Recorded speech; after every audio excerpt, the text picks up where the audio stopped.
Sejam bem-vindos ao curso sobre o perispírito, em nossa nona aula, cujo tema é esse: perispírito, órgãos, alimentação, higiene e descanso. Vejam só que tema intrigante. Nos chama a atenção tudo isso, nos desperta dúvidas, até para quem não é espírita está vendo isso aí.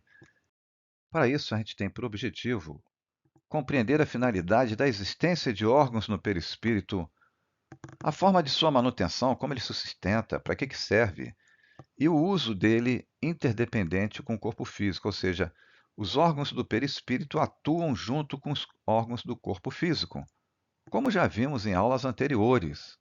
Mas hoje é a aula principal sobre esse tema, a aula mais aprofundada, em que vamos abordar com profundidade, como eu disse, o que os espíritos disseram sobre esse assunto.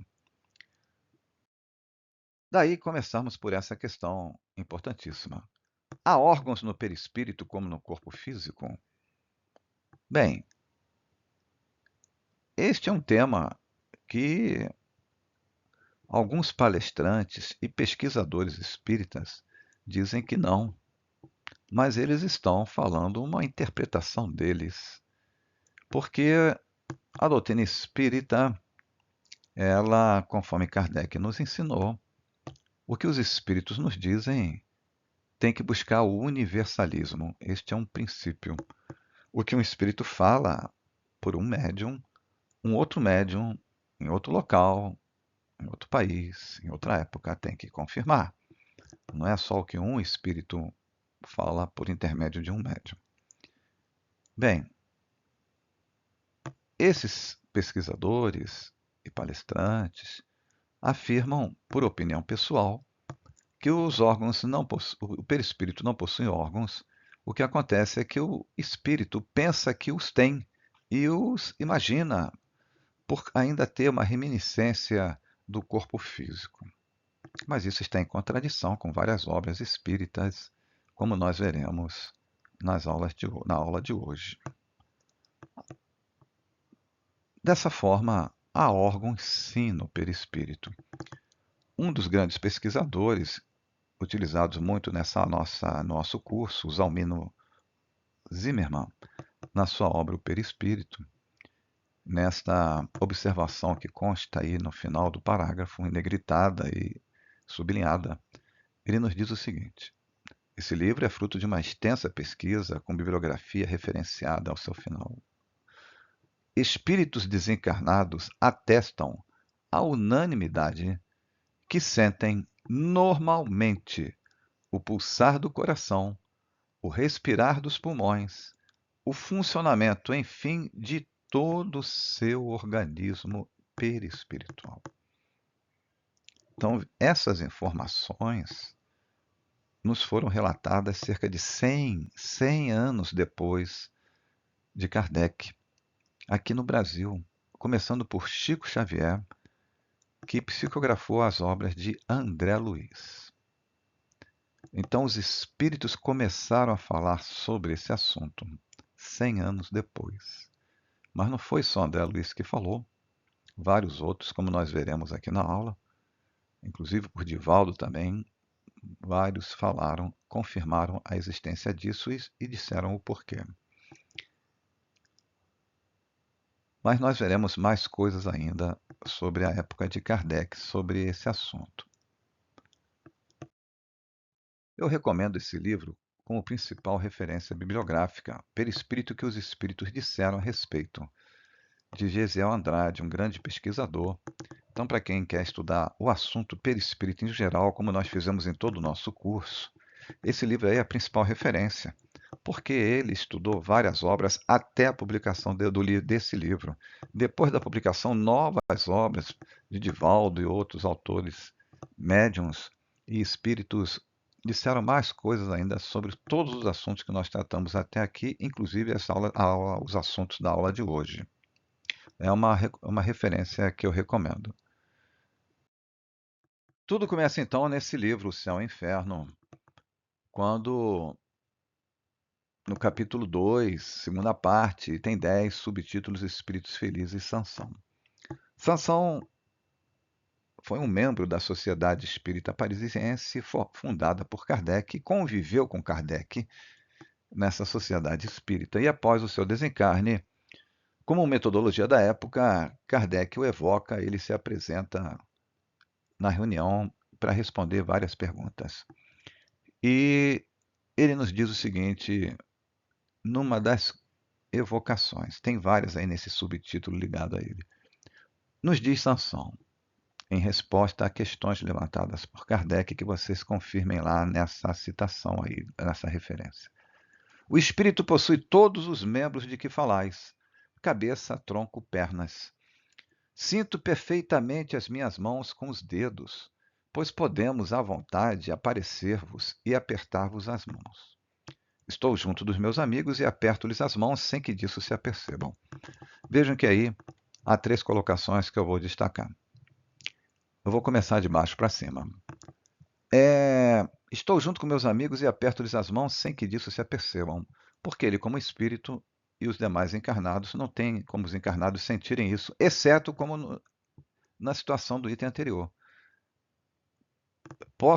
Podemos à vontade aparecer-vos e apertar-vos as mãos. Quer dizer, se ele se materializasse, se tornasse tangível, tocável, nós poderíamos tocar nele, ele tocar em nós, ele falaria diretamente conosco, e nós com ele como se fosse uma pessoa comum. Não da mesma forma que nós temos aqui de carne e osso, mas de uma forma esbranquiçada, né? Com roupas também, etc. Mas poderia nos tocar as mãos. Mas naquele momento, não. E o terceiro e último destaque, possui todos os membros de que falais, cabeça, tronco e pernas. Por que aí ele não fala de órgãos? Nos é lícito refletir o seguinte.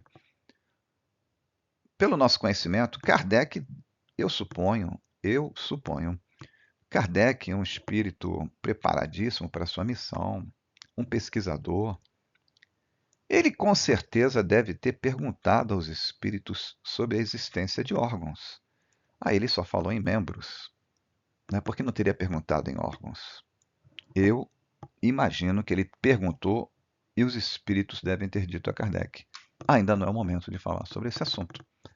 Você já vai provocar muita coisa com as afirmações que fará nessa obra.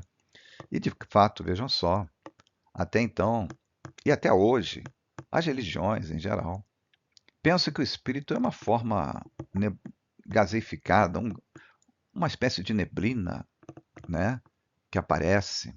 Mas os espíritos disseram a Kardec que não, os espíritos possuem a forma humana, né, braço, pernas. Você vê um espírito como vê uma pessoa. Por quê? O perispírito é que dá forma ao corpo físico, neste planeta como em qualquer outro, ok? Então, por isso que a forma do perispírito é a forma humana. Então, isso deve ter chocado, como ainda choca hoje, muitas religiões, né?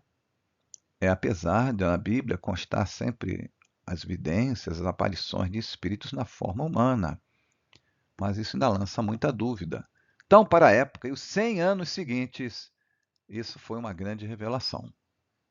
100 anos seguintes, porque no século XX, por intermédio da mediunidade de Chico Xavier, os espíritos aprofundaram essa informação e começaram a nos falar dos órgãos no perispírito, como nós falaremos aqui na aula de hoje. Ainda sobre aquela questão, então, das dúvidas, das informações pessoais que alguns pesquisadores e palestrantes afirmam, como eu expliquei anteriormente, eu também apresento como sugestão esse vídeo aqui. O título do vídeo é esse, está no YouTube. O perispírito tem órgãos, inclusive sexuais. Estudemos a obra de André Luiz e Chico. Esse é o título do vídeo porque ele se opõe ao que aqueles pesquisadores e palestrantes afirmam. É o Carlos Bacelli, um grande médium, tem várias obras publicadas, é um palestrante, um pesquisador também. Tem outros que também afirmam o que ele está dizendo, o que eu estou dizendo, mas eu não ia citar todos aqui. Fica aí para a pesquisa de vocês. A partir de agora, vamos citar as comprovações em obras mediúnicas, algumas delas, sobre a existência de órgãos no perispírito. Começamos aqui pela Evolução em Dois Mundos, livro psicografado por Chico, em que André Luiz, no capítulo 4, nos diz o seguinte: todos os órgãos do corpo espiritual, todos os órgãos do corpo espiritual ou perispírito, e, consequentemente, do corpo físico, foram, portanto, construídos com lentidão, atendendo-se à necessidade do campo mental em seu condicionamento e esterilização no meio terrestre. Ou seja, para que o espírito possa se manifestar no mundo físico, como nós estamos fazendo agora, houve a necessidade de uma maneira lenta, né? Séculos, milênios, que se construísse no perispírito, por intermédio da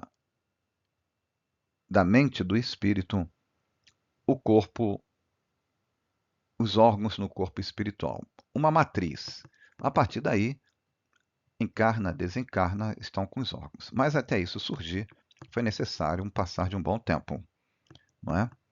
E assim como para a evolução do corpo físico. Nós vimos aí que Charles Darwin e seus seguidores, seus sucessores, provaram que nós evoluímos lá dos primeiros hominídeos até o Homo sapiens. O corpo humano evoluiu bastante e ainda está em evolução. Isso é interminável. Nós ainda veremos isso ainda na aula de hoje, um pouco sobre isso. Então aqui ele já começa afirmando a existência e que foi elaborado ao longo de muito tempo, né? Os órgãos do corpo espiritual, todos eles. Uma grande curiosidade que eu trago para vocês agora é o seguinte: William Crookes, um grande cientista, vejam aí que viveu entre 1832 e 1919, 1832. As obras de Kardec foram publicadas por volta de 1850, 1860. Então ele era um jovem, ainda estudioso, ainda não tinha se formado, não era um cientista, William Crookes. No livro Fatos Espíritas, no capítulo Última Aparição de Kate King, que era um espírito, vamos ler para entendermos melhor. O cientista William Crookes, 1832-1919, pesquisador dos fenômenos de materialização dos espíritos. Então, ele se destacou pela pesquisa científica de materialização dos espíritos. Trazia médiuns que doavam ectoplasma e se fazia uma sessão séria de estudos científicos sobre isso. Continuando. Auscultando o tórax do espírito materializado de Kate King, constatou, vejam só, uma noite contei as pulsações do coração de Kate King espírito. O pulso batia regularmente 75 batimentos por minuto, enquanto da senhora Rita Kluck, médium a que fornecia o ectoplasma, poucos instantes depois atingia 90 batimentos por minuto, seu número habitual. Auscultando o peito de Kate King, eu ouvi um coração bater no interior, e as suas pulsações eram ainda mais regulares que as do coração da senhorita Cook, quando depois da sessão. Examinados da mesma forma, continua ele, os pulmões de Kate King, o espírito, mostraram-se mais sãos que os da médium, pois no momento em que fiz a experiência, a senhorita Cook seguia tratamento médico por motivo de grave bronquite. Então vejam só, um espírito materializado e uma médium que doava os fluidos, o ectoplasma, para que esse espírito se materializasse. O que acontecia com o espírito não acontecia com a médium. O coração da médium batia numa frequência, o do espírito batia em outra. O pulmão do espírito estava mais são, assim como o seu coração, do que o da médium. Então vejam que isso prova que o que Crookes estava constatando é que havia diferença. O que ele estava vendo no espírito não era uma ressonância do que acontecia com a médium. Eram coisas diferentes. E aqui ele constata a existência de um coração e de um pulmão que respirava, órgãos, enfim. Nas obras de André Luiz, nós vamos destacar algumas delas aqui, também há várias referências à existência de órgãos. Começando aqui pelo livro Nosso Lar, em seu capítulo 1, diz-nos André Luiz: estava convicto de não mais pertencer ao mundo dos encarnados no mundo. E, no entanto, meus pulmões respiravam ao longo exaustos. No capítulo 7, minhas cordas vocais estavam entorpecidas com o nó de lágrimas represadas no coração. Em outra obra, Os Mensageiros, capítulo 22, nos diz o Espírito: tentando examinar-lhe o estado fisiológico, identifiquei o calor orgânico, a pulsação regular e os movimentos respiratórios. Se vocês forem até o capítulo 22, vão verificar que André Luiz examinava um outro espírito. Ele já estava desencarnado, esse outro espírito, ele estava examinando o outro espírito, o seu perispírito. E ele identifica o quê? Calor, pulsação e movimentos respiratórios. No livro No Mundo Maior, capítulo 3, um outro espírito médico, conversando com André Luiz, diz o seguinte: examinaste o cérebro do companheiro, que era um espírito desencarnado, que ainda se prende ao veículo denso. Ou melhor, me corrigindo aqui. Examinaste o cérebro do companheiro que ainda se prende ao veículo denso, corpo físico. Então veja que ele examinou uma pessoa encarnada. Agora, o mesmo órgão, o cérebro, no amigo desencarnado, que era um obsessor, que influenciava o encarnado.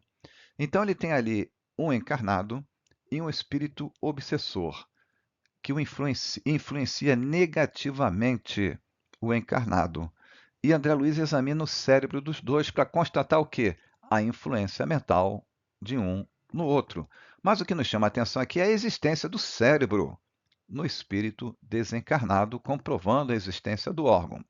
Mais uma comprovação.